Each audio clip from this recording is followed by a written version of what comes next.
महत्वपूर्ण और बड़ी अंतर्राष्ट्रीय खबर की ओर आपको लिए चलते हैं। रूस यूक्रेन युद्ध को रोकने के लिए एक बार फिर सक्रियता बढ़ गई है और इस बार जिस प्लान पर आगे बढ़ने की बात आ रही है उससे यूक्रेन और यूरोप काफी घबराए हुए हैं।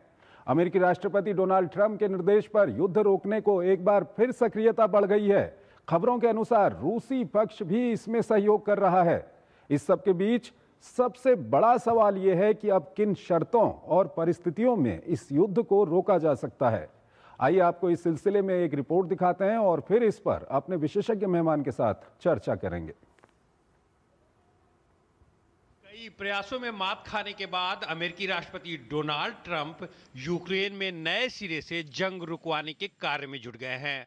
अमेरिकी सैन्य सचिव डैन डिस्क्रॉल समेत उच्च पदस्थ कई सैन्य अधिकारी शांति वार्ता में मदद के लिए यूक्रेन पहुंच गए हैं। बदली परिस्थिति में पिछले सप्ताह राष्ट्रपति ट्रंप ने उन्हें यूक्रेन के लिए विशेष प्रतिनिधि के रूप में नामित किया था। अब यूक्रेन मुद्दे के हल के लिए जिस नए प्रस्ताव की मीडिया में चर्चा चल रही है उससे यूक्रेन समेत पूरे यूरोप की नींद उड़ गई है। दावा किया जा रहा है कि करीब 4 साल से चल रहे युद्ध को खत्म कराने के लिए अमेरिका और रूस एक गुप्त योजना पर काम कर रहे हैं। रिपोर्ट्स में ट्रंप की इस योजना को लेकर दावा किया जा रहा है कि इसके तहत यूक्रेन को अपने बड़े इलाकों को रूस को सौंपना होगा।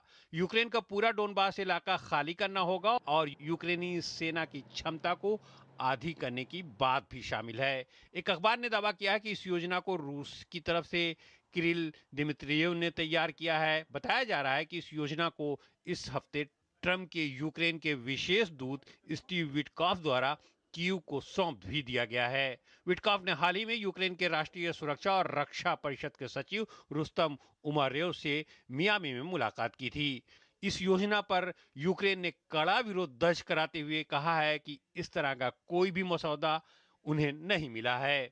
ट्रंप का ये शांति प्रस्ताव 28 बिंदुओं पर आधारित है। इसमें यूक्रेन के डोनबास क्षेत्र को छोड़ने और सीमा पर सेना की संख्या घटाने के साथ ही हथियारों की कई प्रमुख श्रेणियों को भी त्यागना होगा। इसके साथ ही अमेरिका कीव को दी जाने वाली सहायता में कटौती करेगा। साथ ही यूक्रेन की जमीन पर विदेशी सैनिकों की तैनाती की भी अनुमति नहीं दी जाएगी। यूक्रेन को पश्चिमी देशों से मिलने वाले लंबी दूरी के हथियारों पर रोक लग जाएगी। अमेरिका और अन्य देश डोनबास और क्रीमिया को कानूनी रूप से रूस का हिस्सा मान सकते हैं। हालांकि यूक्रेन से ऐसा करने की मांग नहीं की जाएगी। दक्षिणी खेरसान और ज़ेपोरिज़िया क्षेत्र में बातचीत के आधार पर कुछ भूभाग रूस वापस कर सकता है। उधर ब्रसल्स में जुटे यूरोपीय नेताओं ने कहा है कि युद्ध समाप्त करने के लिए किसी भी योजना में यूक्रेन और यूरोप को साथ लिया जाना चाहिए। फ्रांस ने ट्रंप प्लान पर कड़ी प्रतिक्रिया देते हुए कहा है कि शांति का मतलब आत्मसमर्पण नहीं होता है। बेशक किसी भी योजना के कारगर होने के लिए यूक्रेन और यूरोपीय देशों का सहयोग जरूरी है, तो यह बात बिल्कुल स्पष्ट है। हालांकि रूस ने प्रस्ताव पर कोई आधिकारिक टिप्पणी करने से इनकार कर दिया है। रूस ने साफ कर दिया है कि वो अपनी पुरानी मांगों पर कायम है। रूस चाहता है कि यूक्रेन नाटो में शामिल ना हो और उन 4 क्षेत्रों से हट जाए जिस पर मॉस्को का फिलहाल कब्जा है। उधर ठंड के साथ यूक्रेन पर रूस का हमला भी तेज हो गया है। ताजा हमले में 26 लोगों की मौत हो गई है। और अभी हमारे साथ हमारे खास मेहमान जुड़ेंगे, उनसे हम बातचीत करेंगे कि किस तरह से इस युद्ध को रोका जा सकता है और जिस तरह का प्लान सामने आ रहा है इस पर क्या यूक्रेन यूरोप राजी होंगे। इसके बाद हमने आपको बताया कि किस तरह से तैयारियां चल रही हैं रूस और यूक्रेन युद्ध को रोकने के लिए। एक नए प्लान पर चर्चा हो रही है। हमारे साथ आलोक बंसल हमारे साथ जुड़े हुए हैं, विदेशी मामलों के जानकार हैं, उनसे हम बातचीत करेंगे। आलोक जी, बहुत बहुत स्वागत है आपका हमारे इस कार्यक्रम में। आलोक जी, ये जिस तरह की खबरें आ रही हैं कि अब एक नए प्लान पर चर्चा हो रही है रूस और यूक्रेन युद्ध रोकने के लिए और सक्रियता भी काफी बढ़ गई है, क्या कुछ कहेंगे? देखिए, जब से ट्रंप साहब राष्ट्रपति बने हैं उससे पहले उन्होंने कहा था कि मैं 48 घंटे के अंदर युद्ध रोक दूंगा। उसके बाद से उन्होंने हर तरीके की टेक्निक ट्राई की है, कभी रूस पर दबाव बनाना, कभी यूक्रेन पर दबाव बनाना, और इस तरीके के कई प्रपोजल्स उनके आते रहे हैं और कई बार ऐसा लगा है कि हम बिल्कुल शांति के करीब पहुंच गए हैं। अब देखते हैं ये जो उन्होंने 28 सूत्री शांति योजना बनाई है इसको कितना दोनों साइड मानती हैं, क्योंकि कई बार ऐसा लगा कि शांति हो रही है और शांति होते होते वो स्थिति नहीं मिल पाई है। तो देखते हैं, क्योंकि अमेरिका की जो कैपेसिटी है वो यूक्रेन पर दबाव बनाने की तो है, पर रूस पर वो उचित दबाव नहीं बना पा रहा है। और जो रूस की वाजिब मांगे हैं उनको बिना पूरा किए मुझे नहीं लगता कि ये शांति स्थापित हो पाएगी। आलोक जी, मीडिया के जरिए ये बातें सामने आ रही हैं, जो बैक चैनल रूस और अमेरिका के बीच में बातचीत चल रही है। पिछली बार जो एक तरह का प्रस्ताव रखा गया था कि जो प्रेजेंट लाइन है, लाइन ऑफ वॉर है, वहीं पर सीज फायर कर लिया जाए, लेकिन रूस नहीं माना था उसको। अब ये जो पॉइंट्स सामने आ रहे हैं, इसमें कहीं ना कहीं रूस की जिस तरह की मांग थी वो इसमें पूरी होती दिखाई दे रही है। और जैसा कि आप बोल रहे हैं कि यूक्रेन के ऊपर दबाव बनाने की अमेरिका की पूरी क्षमता है, तो क्या लगता है आपको, क्या ये सफल हो सकती है, ये जो योजना आ रही है सामने? ये सफल तो हो सकती है, हालांकि यूक्रेन के लिए भी आसान नहीं होगा कि अपनी भूमि छोड़ दे। अभी कुछ ऐसी भी खबरें आ रही हैं कि जो 4 राज्य थे जिनको कि रूस ने अपने में समावेश कर लिया था, उसमें से शायद 2 राज्य जो हैं, खेरसोन और एक और, उसको छोड़ दे और सिर्फ लुहांस्क और डोनेट्स्क तक सीमित रह जाए। पर अभी क्या इसके ब्लूप्रिंट हैं, क्या आगे बढ़कर होता है, कहना थोड़ा मुश्किल है।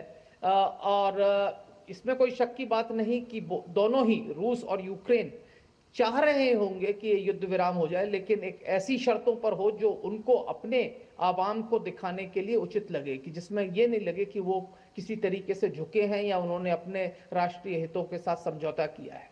हालांकि अब देखते हैं आगे चलकर ये क्या होता है। दूसरी तरफ राष्ट्रपति ट्रंप के लिए भी बहुत आवश्यक है कि वो अपने जो ऑडियंस है, क्योंकि उनकी जो लोकप्रियता है वो भी कम होती चली जा रही है, और जिस तरीके के हालात अमेरिका में हैं, उनको ये भी दिखलाना आवश्यक है कि जो उन्होंने वायदे किए थे चुनाव में, उसको कुछ हद तक वो पूरा करने में सक्षम है। क्योंकि अभी जो चुनाव हुए थे, जैसा हमने देखा कि 2 राज्यों के राज्यपालों के चुनाव हुए और न्यूयॉर्क के मेयर के चुनाव हुए, उन दोनों ही तीनों में रिपब्लिकन पार्टी को भारी नुकसान मिला। तो ये लगता है कि वो भी चाह रहे होंगे कि जो उन्होंने चुनाव के दौरान वादे किए थे वो उसको दिखा सके कि हाँ, अब मैं रूस यूक्रेन युद्ध को बंद करने में सक्षम रहा हूं, और उसका श्रेय वो ले सके। क्योंकि उन्होंने जो पहले कुछ श्रेय लेने की चेष्टा की है, जैसे भारत पाकिस्तान युद्ध में भी उन्होंने श्रेय लेने की कोशिश की और उसमें उन्हें विफलता मिली। यूरोप की भूमिका को लेकर के क्या कुछ कहेंगे? क्योंकि यूरोप जिस मजबूती के साथ यूक्रेन के साथ खड़ा है वो एक तरह से अभूतपूर्व है। हालांकि हाल के महीनों में हम कहें तो ट्रेड को लेकर के, दूसरी चीज़ों को लेकर के अमेरिका के आगे यूरोप को कहीं ना कहीं कमज़ोर होना पड़ा है। लेकिन यहाँ पर अगर इस योजना पर काम किया जाता है तो यूरोप की भूमिका कैसी लगती है आपको? देखिए, यूरोप के राष्ट्रों को लगता है कि अगर आज यूक्रेन के ऊपर रूस का कब्जा हो जाता है, ये यूक्रेन की भूमि पर, तो आगे चलकर उनके ऊपर भी हमला होगा। विशेषकर वो राज्य जो कि रूस की सीमा से सटे हुए हैं या रूस के आसपास हैं, जैसे पोलैंड हो गया जो यूक्रेन से सटा हुआ है, या जो पुराने बाल्टिक गणराज्य हैं जैसे लिथुआनिया, लैटविया, एस्टोनिया। तो कई राज्यों में कुछ घबराहट है, और इसी कारण यूरोप के राष्ट्रों ने पूरी कोशिश की है कि अमेरिका के समर्थन जो है कम होने के बाद जो भी यूक्रेन की सैन्य सामग्री की कमी हो उसको पूरा करने में वो पूरी कोशिश करें। लेकिन साथ ही साथ हमने ये देखा कि जब अमेरिका के साथ व्यापार समझौते की बात हुई तो यूरोपीय राष्ट्रों ने चुपचाप अमेरिका की बात मान ली और दब गए और समझौते पर वो दस्तखत कर लिए जो अमेरिका के हित में थे। उन्होंने अपने जो कुछ हित थे उनके साथ कॉम्प्रोमाइज किया और अमेरिका की शर्तों को काफी हद तक मान लिए। ठीक है, आलोक जी हमारे साथ बने रहिएगा। एक और महत्वपूर्ण खबर है, उस पर अभी हम बातचीत करेंगे। हमको यहाँ पर एक छोटा सा ब्रेक लेना है, एक छोटा सा ब्रेक लेते हैं।